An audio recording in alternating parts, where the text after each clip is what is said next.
Okay, so the next group we're going to talk about is the Tarascans. But is that really their name? The Tarascan people are from the area of Michoacan, or are they? Let's talk about some of these mysteries about the Tarascans, or the so-called Tarascans. Okay, so first off, the Tarascans, that name, it comes from the Spanish. It's not a Spanish word, but basically it's a bastardized version of the Purepecha language, okay? The word Tarhascua. Tarhascua, what does that mean? It means father-in-law. Okay, so let's tell the story. Basically, the Spanish, when they entered the area of Michoacan, they started to intermarry with the elite members or the noble members of that society. Right, and the Purepecha, they told the Spanish, "Hey, we are your Tarhascua. We are your fathers-in-law, basically, because you're marrying these royal daughters, these princesses, and so we are your fathers-in-law, right? Tarhascua." And so the Spanish basically flipped that word. They changed Tarhascua into Tarascans, and that's why we know that group as the Tarascans instead of the Purepecha. Okay, Purepecha, and you'll see the spelling of that in just a second. And so the origins, there's a mystery around the origins of where the Tarascans came from. So in their story, the story at least that was told to the Spanish in a book known as the Relación de Michoacán, this is a text, a primary source. This is where we got the story of where the Tarascans come from, right? From the Tarascans themselves. They're telling this to the Spanish, but there are some mysteries about it, about where they really come from, and there's some scholars who today debate about it, and they question where the Tarascans actually came from. We're going to talk about that scholarly debate right now, okay, on the origins of the Tarascans. Where do they come from? Are they really Chichimeca or not? So in the Relación de Michoacán, this is a primary source written by the Spanish as told to them by the Tarascans. So in this source, the Tarascans say that they were a Chichimeca group that entered into Michoacán and began to dominate it. Is this really true, though?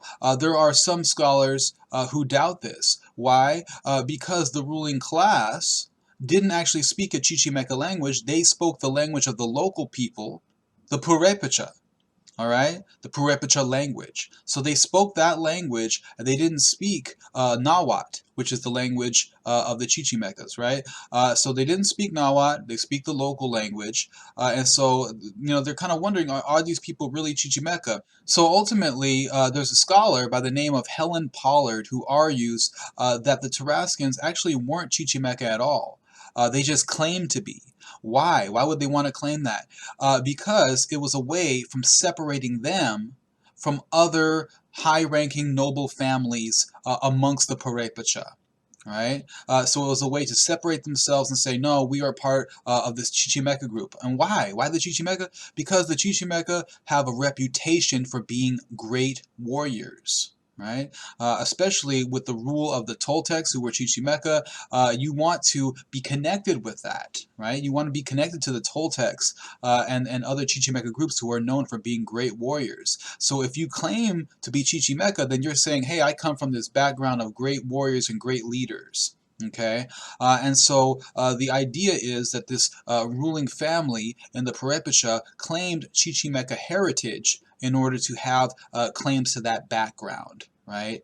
And so even though they claimed it, most likely from all the evidence, they were most likely Purepecha in as far as their ethnic background goes. It was just a way from separating themselves from other ruling families or other families who may challenge them for rule amongst the Purepecha themselves.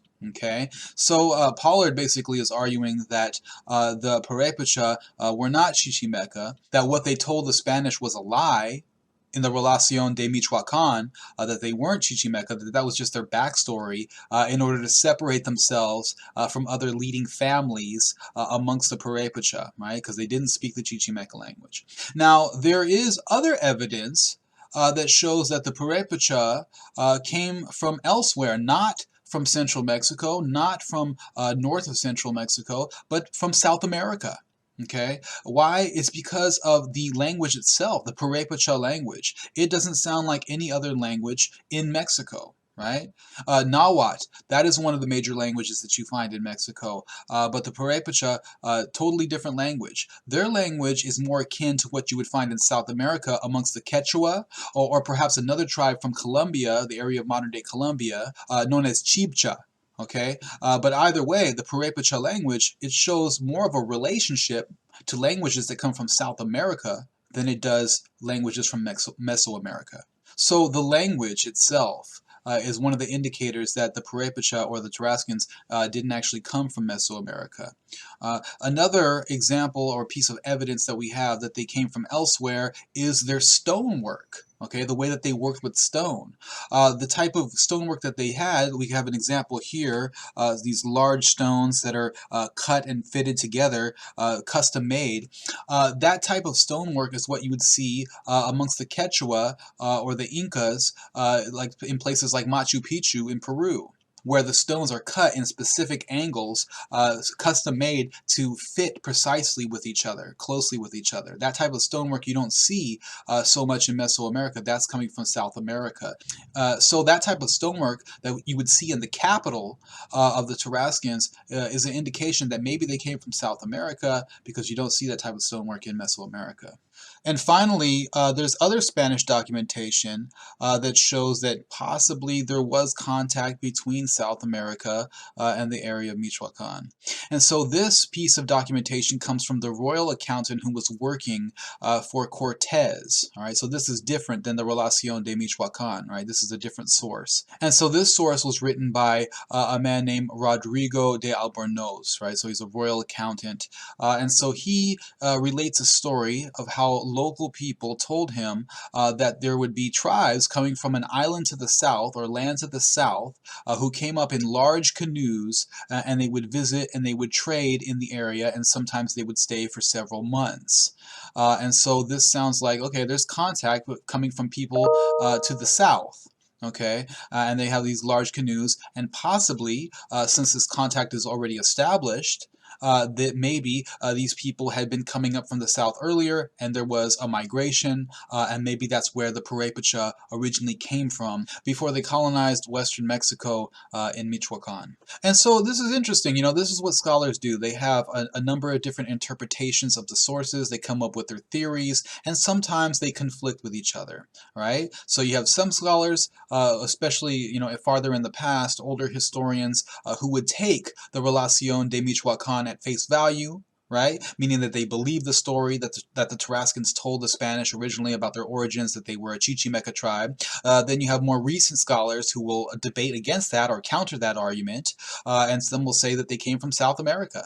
Right? And then you have others who don't really talk about their origin, but they will say that maybe the Purepecha were not Chichimeca at all, and the reason why they were claiming that heritage is because they wanted to be aligned with those great warriors, that history and tradition of being great warriors, right? And so these are different perspectives from different scholars, right? And so they make their arguments, they have their evidence, and they interpret that evidence, right? This is the kind of thing that you're going to be looking for when you're doing your research paper. You want to find scholars who are talking about the same topic but have different perspectives on it, right? Why do you want that? Because you can take those perspectives and you can use evidence from those to help support your own argument and your own thesis, right? And so we'll talk more about that later, but I just wanted to throw that in there so that you have an idea of what a scholarly debate looks like. They have different arguments, they counter each other, right? And they're talking about the same topic. So that's the kind of stuff you're going to want to look for when you're looking for your sources, okay? But we'll talk more about the research paper in just a minute. Let's go ahead and move on, still talking about the Tarascans, right? So their origins are a bit of mystery. Maybe they're from South America. Maybe they were Chichimecas who migrated into the area of Michoacan and dominated the Purepecha people.